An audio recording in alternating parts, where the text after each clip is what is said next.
Matt Wrack's been elected as the new General Secretary of the NASUWT. Can a non-teacher understand teaching?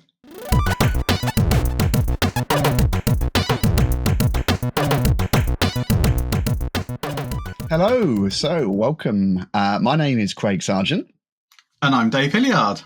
We've been teaching for 25 years, and as all good teachers do, we have a few opinions on things. So in this particular series, we're going to take topics from the news and, just have a chat about them. And you pose that question, yes, unions.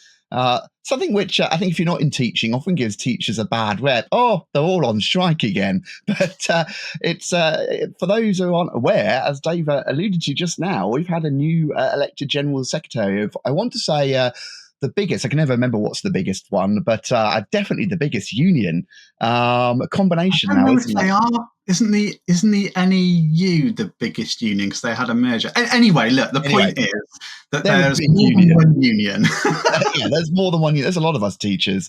More than one. It's certainly a big union. And the recently elected General Secretary is a chap called Matt Wrack, who has nothing to do with teaching. And that's slightly unfair, and we'll get into that. But he hasn't been a teacher. He's not taught in schools. He was actually previously, I think, union for over 2 decades for the fire brigade. And without going into all that, his actual election got challenged. You know, should he even be the head of a teachers' union not being taught? And my initial reaction, Dave, would be, no, you don't have a clue. How dare you? It's like all these, dare I say it, politicians who end up leading education secretary or health, never having been a nurse or a doctor or a teacher. But yeah, it's a bit more nuanced. So we thought we'd get into this and give you some of our opinions, of which we are not short of. You're certainly not short of them, are you, Dave? Never short of an opinion, Craig. And I had the same reaction as you, right? I've been in the NASUWT, by the way. I was a member of the NASUWT for way over 20 years. It was the sort of union that sort of resonated with my own opinions. But that's not to say anything to the other unions at all. We're essentially all on the same side, really. And you're right. They claim that unions give teaching a bit of a bad rep because it feels like we're always fighting the government. But I guess there are reasons, and we'll talk about that. But I had exactly the same opinion as you. I was like, hang on a minute. This guy's a firefighter. He doesn't have a clue about teaching. He doesn't understand the pressures of teaching. And he said, oh, I come from a family of teachers. Well, lots of people say that. Oh, Keir Starmer, oh, I'm the son of a tool maker. Yeah, but it don't mean that you make the tools, mate. In the same way, I think that, Matt Wrack, you may have come from a family of teachers and you've seen they have summer holidays and work pressures, but you haven't lived and experienced them. So I was very skeptical, I've got to say. I thought, no, this is the wrong move. However, got to say, Craig, I've changed my mind. Yeah, and I think what's really interesting, and sometimes we forget this, don't you? Because all professions can be a bit insular at time. You're in your profession and that's it. So anyone from outside can't possibly understand. But let's not forget, he comes from a very high-pressured career area himself, firefighters. Let's not underestimate the pressures of that job. And of course, what he's been able to do is bring an interesting outside perspective and say, well, I had no idea you were dealing with X. We deal with Y. God, this is even more pressure over here for these reasons and that reasons. And he's been able to bring a perspective outside of teaching and compare it to what was already a very high pressured public service. And really seems to sort of say hit the nail on the head of a number of things. So seems it's turned, and we've so it's been in the news quite a bit, and we've pulled out a few particular quotes that we're going to chat about, and I'm sure we'll veer off topic. But you're right. He certainly, I would fair to say, we're not all teachers, but winning round quite a lot of teachers. I think the initial challenges to his election for not being a teacher maybe have been swayed. So I'm going to dive straight in. I love this one straight away. You expect anyone who's leading a union to start whinging about workload. It doesn't take a genius. Oh, he's not in teaching. I'll say workload. Sounds great. But it was this bit. It was a quote that said, workload is an issue for a lot of people outside of education and they don't appreciate it. Yeah, easy statement to make. The burden of unpaid expectations on teachers is pretty immense. And then it was this little bit. For firefighters, at the end of the shift, you shut down and you turn off. And I went, it is the job you can't turn off from. Now, we're not the only job. I understand that. But I was in a previous job that was just the same. I was in a programming job and, in industry. And once you left, you might as well switch off. There's nothing you can do about it. It's all confidential and everything. You can only program in the office. You think about maybe it, but you go home and you switch off. Wow. Firefighters switch off at the end of the day. Couldn't believe the pressure on teachers. There's almost no off switch. This is an excellent point, and I don't want to get, before I sort of hand over Dave, I don't want to get too personal on here, but I think this is a playlist where we can say what we think. I am not the only teacher who, let's say, workload has really started to affect their mental health. And while I had mechanisms and friends, and it worked really well, this happened to me. I let the pressures of teaching leach too much into my private life, and they talk about work-life balance, and I lost my way there a bit with work-life balance, and a lot of teachers are far worse off. There is almost no off switch, is there, Dave? No, that's right. And I think it does make a difference that Matt has come from outside teaching, because people think it's just teachers whinging.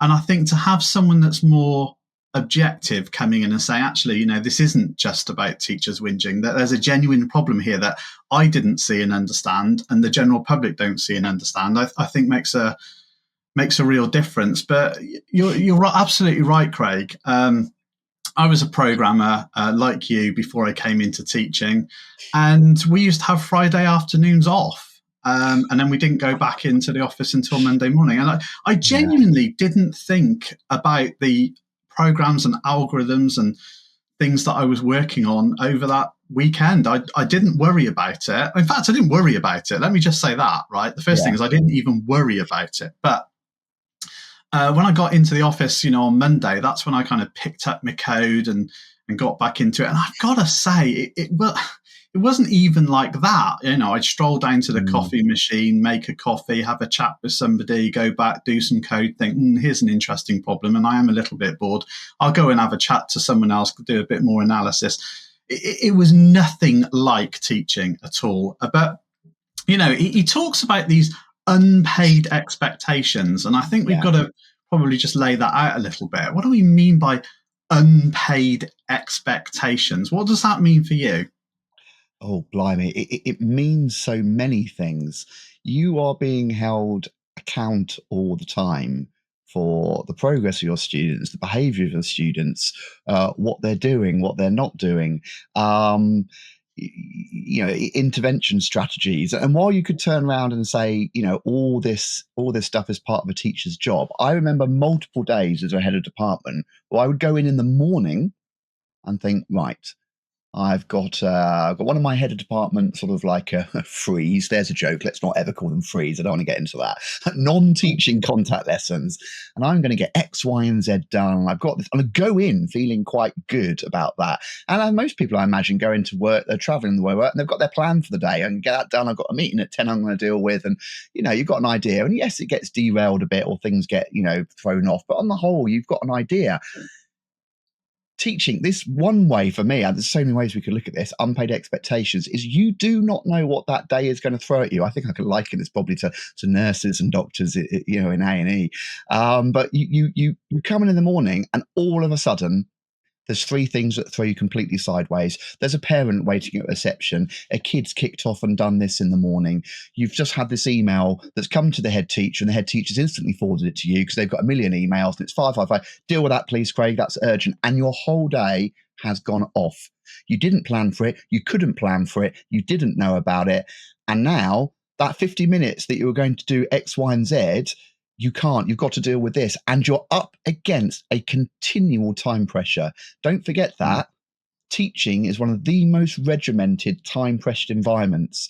In 90% of schools, 95%, there's a bell that goes off upwards of 15, 16 times a day. And regardless of what you're doing and what your problems are and what you're facing and what's coming your way, there is a time limit until that next bell. It's counting down 20 minutes, 15 minutes. And when that hits, you're going to have a bunch of students turn up. And you can't, look, I'll overrun No, this by 10 minutes. right. I can't overrun that by 10 minutes. I've got a duty of care to these 30 students that have turned up.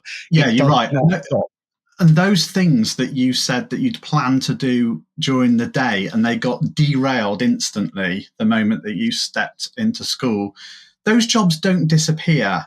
That's it. They still have to get done. And I think this is the bit where it comes into these unpaid expectations, because you end up doing those jobs in the evening, at weekends, because they still have to get done. And on top of that, you've got all the planning for your lessons, you've got the assessment of students' work, the marking, and things like that. And, most teachers are only going to have a very small handful of what you call non-contact time, so periods when they're not with students in front of them. And so, if we just do the basic maths on that for a minute, and all schools are different, but let's say that you have got, 25 lessons in a week, of which you're going to teach, say, 22 of them, something like that, then it means you've got 3 hours to plan all those 20 hours worth of lessons and to mark all the work that students produce in those lessons. There's not enough hours in the day, so you end up doing it evenings and weekends. But I guess, let's challenge it a little bit, Craig. When we say unpaid expectations, it's not that teachers aren't unpaid. Let's face it, we're salaried. And what people will say is, but school finishes at 3:15, 3:30, every school's different again. And you've got the time then, an hour and a half or whatever, till 5 o'clock, 5:30, a couple of hours there, where you can get that work done. So you don't need to do it at home, because your working day is different to other people's. And so actually, it's not unpaid. You are paid to do this. It's about time management. What do you say? That would be lovely if there was still enough time in the day. I'm going to get a little personal here about an experience, and I won't mention schools or names in particular. You're right, and I was going to add on to that. I was going to say it earlier, but let's throw into the mix, as you've talked about the fact that we only work till 3 o'clock, and everyone else's sort of standard hours is 9 till 5. On top of that, no one else gets 14 weeks holiday. We'll throw that into the mix as well. Your longest term is sort of 7 weeks, possibly maybe 8. Most of them are 6, some are 5. So no matter how bad things are, you are never more than a maximum of 7 weeks away from a whole week off. Then every other holiday, you're having 2 weeks off. Then every year, you get 6 weeks off. How can you possibly complain? So we'll throw that in along with the fact that we finish way too early and all the rest of it. The pressures on, and this is one thing that I've forgotten his name now, Matt Wrack was realizing, that the pressures and that, what was our wording again? Sorry, I've forgotten it. Unpaid expectations. Yeah. Didn't appreciate how burdensome and how extreme they were. So this is why I'm going to get a bit personal with it. As a head of department, as you progress through any leadership scale in teaching, you receive some additional non-contact periods. So I received a 2 more as a head of department. Delightful. But the workload that would come down, and I'm not blaming SLT here. I mean, you were a member of SLT for a while. Those pressures come on you because you're being held to account by Ofsted and by governors and by other external pressures and, by data and all the rest of it. So you pass those down to your heads of department. But the amount of extra things I had to do far, far, far outweighed any amount of time I had. I actually wouldn't stay much beyond the end of the day when I taught, because I preferred the start of the day. Now, that brings its own pressures. The reason for that is, the kids go back at 3:30 and your brain has melted by that point because of everything that's happened in the day. Interacting with real human beings, as people will know, is mentally draining as well as physically draining. And you are dealing with dozens of personalities and all the own little problems and conflicts that they've come with in their teenage lives, which are very real and understandable. And then that changes and you get 30 more personalities. At the end of the day, all I wanted to do was sit on the sofa. So I would change my day around and come in super early during what I called the quiet period. I had days where I'm not lying, I would be there at the time when caretaker's a very old-fashioned word. Site staff would be unlocking the school. Like, blimey, you're here, Craig. And I wouldn't be the only teacher, because that was the only time that I really wouldn't be disturbed. That email if the head teacher wasn't in, the parent boy wasn't calling. And some of my most productive time would be early. So I'd be starting work, which means getting up at 5 or 5:30. This is not a joke. I don't do this now, but I would be getting up day after day, setting alarms at 5:36, because I knew I had a lot to do. And I knew if I let the school day run away with me, there was a decent chance, very good chance, that I wouldn't get any of it done. So I was cramming all that in the morning against this ever-performing time pressure. I've forgotten where I was going with this now. Oh, help me out here, Dave. Yeah, I bet it. Well, you were talking about the fact that, we finish at 3:30, we've got loads of holidays, so therefore we've got lots of time, and, why can't we just switch off? Yeah, sorry, I remembered I was going to give a little personal anecdote. You're right. So, yes, we say we can go at 3:15 and you should still be working for 2 hours. But trust me, I was a pretty, I thought, efficient teacher. I wasn't, dare I say, lazy. Don't start me on the phrase "those who can do and those who can't teach." Try teaching. I'm in awe at the teachers that are all still teaching, because I don't have to do that anymore. But the pressures far outweigh, and this is one thing Matt Wrack was saying. He couldn't believe the extra burden. And I remember that when I got very good, especially as an early teacher, let's say, or an unexperienced teacher, it's very difficult to say no. You kind of assume you have to do it all. Now, when you become slightly more mature and more seasoned, it's fair to say that you start being able to speak truth to a bit of power. Now, I got on incredibly well with my line manager, who was a deputy head. But I remember once when things were just far too much that I, booked a formal meeting. It wasn't a corridor chat. That was another one. Walking down the corridor. Oh, Craig, you just make sure I get that by. Oh, brilliant. There's another thing I hadn't thought of. I booked a meeting. I sat down and went, these are all the things you want me to do as a head of department. Forget the 21 hours of teaching I do. That's all on me already. These are the extra things you want me to do as a head department. These are the deadlines. I can't get it all done. And I posed the questions. I'm not making this anecdote up. I've told you this before. What do you want me to do, and what can I leave? Well, it all needs doing. So I paused. Well, I can't do it all. But Craig, I'm under pressure. In fairness, the pressure you're under is not my problem. I'm going to talk about me. That's why I put this meeting. There was a roll of the eyes. It's like, yeah. But if you knew the pressure I was under as a deputy head, no. I'm talking about me here. I'm focusing on me. What do I need to do?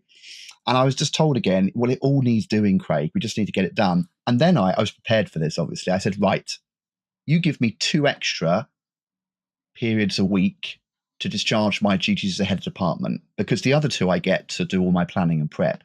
I'm a good egg. I'm a team player, so I'll double that, okay, and give you 4 hours a week. I'll put in my own time there as well. I cannot do all of that, so you've got 2 choices. You can have some of it done really well, and then you can tell me which bits are less important, help me prioritize, or I can do all of them poorly. What I can't do is all of them well in the time you give me. And that was a real wake-up moment for me, because I know my line manager appreciated what I was saying, but they were not in a position, because they had their external pressures, but it just all needed doing. And I'll tell you what, I don't know if I ever told you what I ended up doing, because I couldn't get an answer. I'm in the same position. We've got to do it, Craig, blah, blah, blah. So I ended up doing all of it poorly, which I don't like doing. I rushed reports. I thought, well, that's a report I've already written before. Dare I say this, but we're being controversial. I'll cut and paste it and give it a skim read and change the date. You know what? No one ever noticed. I know there's teachers out there now, head of department, going, oh, yeah, I've done that. People will probably be horrified to hear that. And I would prioritize myself. That one's important, because that will have an impact on the kids. So that one I'll give time to. But if that one needs doing, I'll just rush it. No one's going to read it, because the people that it's for above me don't have time to read it, because they've got pressures. That's the level of pressure we're talking about. It really is. And over the 17 years that I taught, it only ever got more extreme as schools and leaders and head teachers were being held more and more to data and to goals. It only got more. And you've probably seen it increase even more than I have, because you've been teaching an additional 6 years from me. That the pressure just got more and more and more, to the point where, for a lot of teachers, unfortunately, it's fair to say, they just decided it was enough. Either they chose to leave the profession because it was getting too much, or the stress of it caused them to leave through ill health, which is an even worse consequence. But we're being real here. These are the problems. This is why we're facing a teacher crisis. This is why we have a recruitment crisis. This is why there's not enough teachers in subjects. And unfortunately, you go back to governments a couple of years ago and it was education, education, education. But now education has kind of been forgotten because there's much, I'll be careful what I say here, sexier things in the news. To the average person, I care about the cost of living crisis. Of course we do. So there's other big things in the news, war in Ukraine pushing up oil prices, gas prices, electricity prices. Things are in the news are more sexy. We're in immigrant crisis with the sides of the debate that's causing. The health system's in disarray. So education's got pushed down, but the situation is only getting worse. People just aren't hearing about it and aren't thinking about it. It's not going anywhere. You've got me really on my soapbox, which I know is the point of the series. I don't even know if I answered the original question. Good. Very good. Right. So I'm shocked at some of the things that teachers put up with. I'm shocked at the violence that teachers suffer. A lot of the public would be surprised at the scale of the pupil behaviour challenge. And again, this is Matt Wrack. So, Craig. Come on, don't start with me again. I'll talk for 10 minutes, but go on. Well, have you ever suffered abuse from students in school? Yeah, 100%. I taught in a range of schools, comprehensive, and these are not difficult sort of, inner city schools in particularly deprived areas. This is a nice area, but I've suffered it. And first of all, I do want to say, we are picking bad bits here. It would be unfair to characterize this as all students all the time. It is far from that, but absolutely. And again, without mentioning any names in schools, I've had it where a student's thrown a chair at my head while calling me a bald, and then I won't use the expletive, but you can imagine. Yeah. I had that in a standard day. I had a student bring razor blades in, and I caught them cutting other students' arms. This is not a bad school, and there's other things that may even shock you. This is a perfectly excellent school with a good track record, and this is, again, I'll let you speak, otherwise I'm going to talk forever. This is systematic of the fact that over my 17 years of teaching, there were less and less places. One fit education is not right for everyone. And when I started, there were a lot of specialist schools with highly trained teachers and services that dealt with students that had multiple and complex issues. And there are valid reasons why a lot of students act out.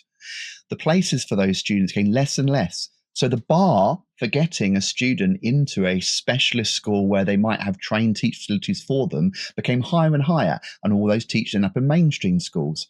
I would end up with learning support workers in multiple classes when I started teaching. By the end of my teaching career, I don't think I had a learning support worker in any of my classes, yet the difficulty in the general mix of students went up. It's not fair on those students. It's not fair on other students. It's not fair on the teachers. Yeah, and I experienced all these things. I could give dozens more, but I'm going to stop talking for a minute, Dave. What about you? Yeah, well, I think I'm very fortunate. I haven't had a huge amount of experience of this, and so I don't want to downplay the experiences that other teachers face. There are certainly schools that I would be more nervous of teaching at, but even in my schools where behaviour was great, there were incidents, and I've had a marble thrown at my head across the classroom from one side to the other, and it hit me sort of square on the head here, and it really hurt, right? Now, the student wasn't trying to be malicious. They didn't have a vendetta against me or anything like that. They were just having a laugh.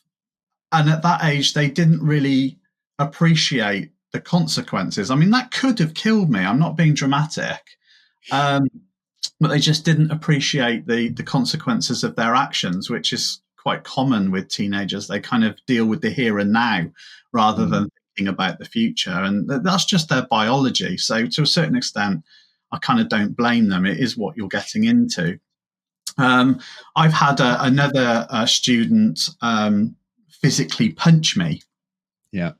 But again, that was because I was taking them out of an unsafe situation. And I kind of get, hit because they don't want me doing that. They've got Mm. something they want to achieve in their mind, and I am simply in their way. They're not Yeah. even thinking about me as a teacher, as an adult, as a person of responsibility. That they are wanting to vent their anger. And so it came to me. I've had another situation. We won't talk too much about parents, but just one other situation where I was trying to help a student, and parent had come into reception, brought them into the meeting room. Child was in, another room at the time, and I was explaining the situation of what had happened and how I was going to try and support their child, and I was doing it in a very supportive way. But the parent themselves had come with an idea of what was going on and Yeah. was in a rage. And Yeah. they verbally abused me to the point where I couldn't teach the next lesson. We talk about the fact that, in 10 minutes Mm. time, that bell's going to go and you've got to go and teach. And I couldn't teach because Yeah. I was so shocked at the way another adult had talked to me. And what had shocked me the most was the fact that I was trying to help their child. Yeah. I was on their side. Yeah. And I think that was what really, really shocked me, to the point where the deputy head intervened and said, Dave, don't go and teach that lesson. Just go and sit in my office, and Yes, I will sort it, and we'll you're have a chat. right.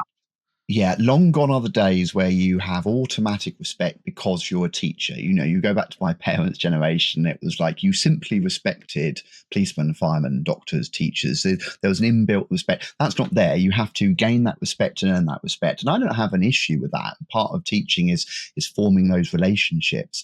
But the idea that you are a respected member of society, and the parents will assume that you'll assume the parents are on your side. I say we're not getting too much into parents. Not necessarily these days at all.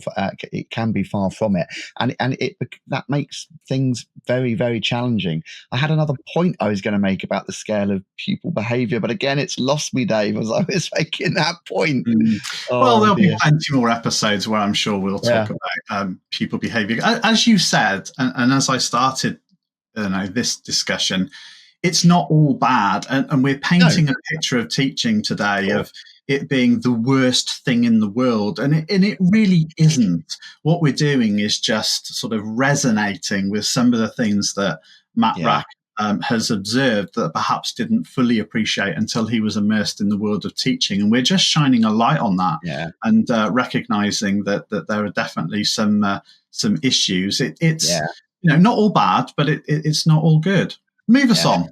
Yeah, I tell you what, let's change tact a bit here. There was another excellent point he brought up, which I do have opinions on. It's very change of tact. It's this one. CEO salaries have got out of hand. Hang on a second. Schools have CEOs? Well, how much have you been paying attention? You may not have, understandably, with all the other issues going on in your life and the world, but a vast majority, especially secondary schools, are now academies. And these academies are part of chains, entire academy chains. And they have academy CEOs. The head teacher's no longer at the top of the food chain. Far from it. They're just one figurehead. In fact, some of them aren't even called head teachers now. They're just called heads of school. Yes, and sitting above these multi-academy chains are leadership structures. On the top of those are CEOs. We have effectively privatized the vast majority of our school system. When did that happen? Some of you may be saying. Well, yes, it has, and it started a long time ago. But in particular, he was talking about the salaries. Because don't forget, although these are now privatized academies, privatized chains. They have all amounts of freedom, and supposedly brings awful lots of benefits. I'm not saying it doesn't in areas. It's still all public funded taxpayers' government money. And some of these CEO salaries, well, he just said they've got out of hand. And in fact, I believe it wasn't actually Mark Wrack. He said they've gone out of hand, but I think one of the other union leaders has gone one step further and said there should be a cap. There should simply be a cap. It's public sector money. There should be a cap on CEO salaries. It shouldn't be the people down here doing that. This is money you expect to be going to the betterment of students and teachers. So there should be a cap. Now, he's not gone that far, but again, I think he was shocked. Yeah, and I think if you had a cap on the CEO salaries, then you'd probably have a cap on the number of schools that can be in any one academy chain, because the more schools that you are responsible for, the more you kind of expect to get paid for it.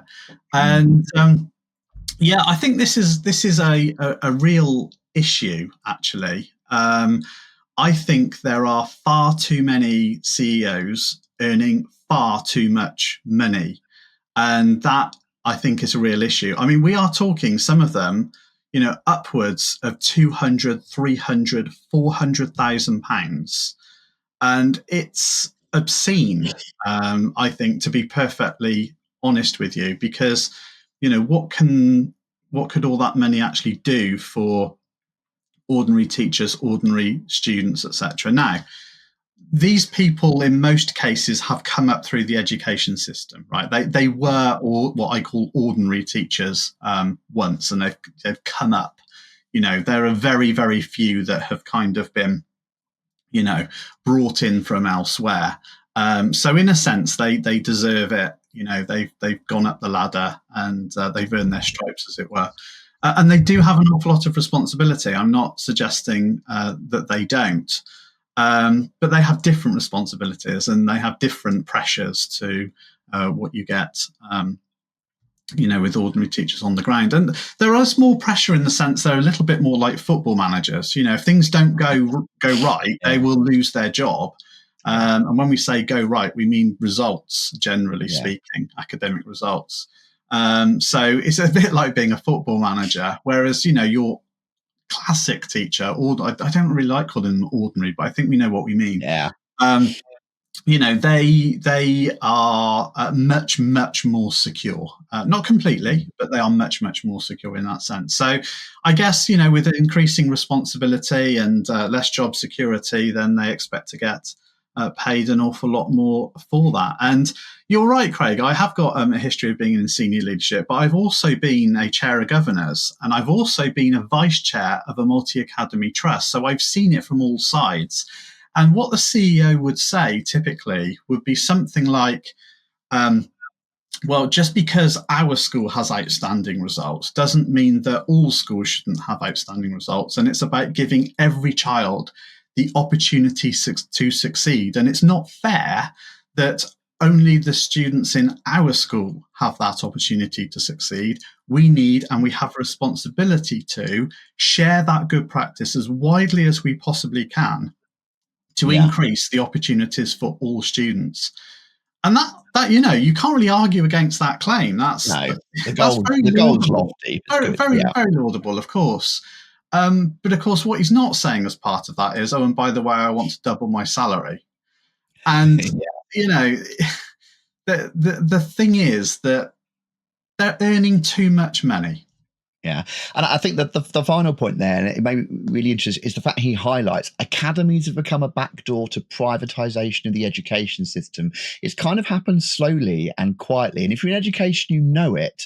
But I would hazard a guess that if you asked 100 general members of the public to name a public sector, they'd say nursing, they'd say firefighting, they'd say teaching. And then they'd be quite surprised when you talk about how much of it has actually been privatised, yet is still completely funded by your tax-paying money. It's an interesting situation. A large proportion has been privatized, yet still funded through publicly. So Is it right? Interesting. He's asking some tough hitting questions.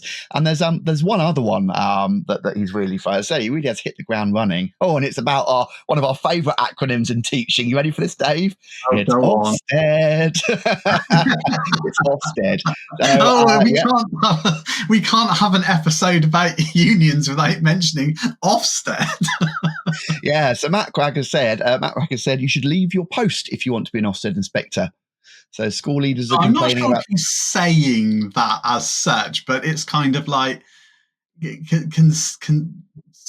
consider it. I'd have to go back and check the quote exactly, but in essence, what he's proposing is, yeah, leave your post if you want to be an Ofsted inspector. And what's the background to that, though? I mean, why is he suggesting that? Well, school leaders are complaining about the burden of training in a short period of time. If you want to be an Ofsted inspector, which, let's face it, I'm not saying a profession as important as teaching the next generation of children and adults shouldn't be, and public funded by money, shouldn't be held to account and shouldn't be measured. That might be controversial in itself. I'm not saying there shouldn't be a mechanism of oversight to make sure taxpayers' money is being spent. I don't argue with that.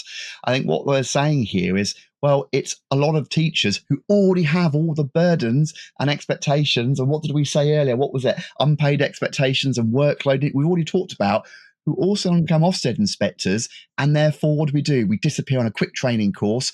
And then we're having the power to enforce a huge amount of pressure and judgments on schools. And is that right? If this role is so important, if it needs to be done well, it's something you give your all to. I think that's what it's saying. If you want to be an Ofsted inspector, and brilliant, if those Ofsted inspectors have years of teaching experience, that's probably what it should be, real teachers, then that's a point in your career where it's like, leave your post now and dedicate fully to that.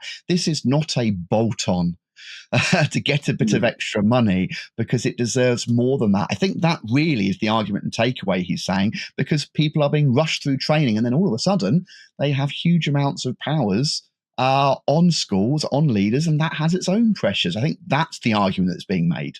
Yeah, and the training comes in a very short period of time, and they end up doing quite a lot of it at weekends, holidays, things like that. And just so people are aware, not everyone that's an Ofsted inspector is a teacher. There's a kind of a bit of a mix and match there. But it's a tricky one, isn't it, I reckon, Craig? Because if you don't understand teaching, then I think you could argue, well, you can judge it more objectively, but you don't understand the pedagogy, you don't understand the art and craft of teaching. And I think that's really tricky.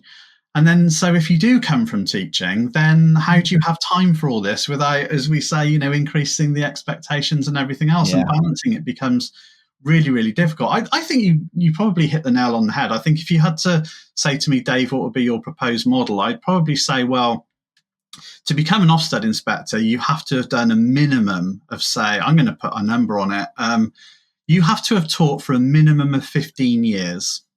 I was going to go with 10, but yeah, definitely a good chunk. I'll go with 10. I think after 10 years, you still have quite a lot to learn. I mean, you never stop learning, but I'm going to go 15, and I'm going to say you have to have worked in a minimum of 2 schools. Because I think the teachers that just do their entire career in one school don't really get to see how other schools operate. And I would say a minimum of 2 schools. And I think 3 is probably more desirable. Now, that is going to cut the pool of inspectors down significantly. There's a problem. Yeah. But what I'm also then saying is you are now no longer working in school. You've got enough experience to be able to make good judgments, and then you have the time to dedicate to the role the way that you should. But hey, just my opinion. Yeah. Well, look, we're not going to be short of opinions. And I think it's fair to say that these videos where we talk about something in the news will probably be slightly longer because, yeah, we're not short of opinions. And this is where we're going to be expressing them. But I think we'll probably leave that there unless there's any other particular thoughts. As we said, in general, Matt Wrack, new General Secretary of the NSAWT, previously from the Fire Brigade, nothing to do with teaching, travesty. But possibly not. Seems to be making some very informed decisions and opinions on what is a very pressured career. Any closing thoughts from you, Dave? Just to say, it's Craig and Dave at the Chalk Face. See you next time.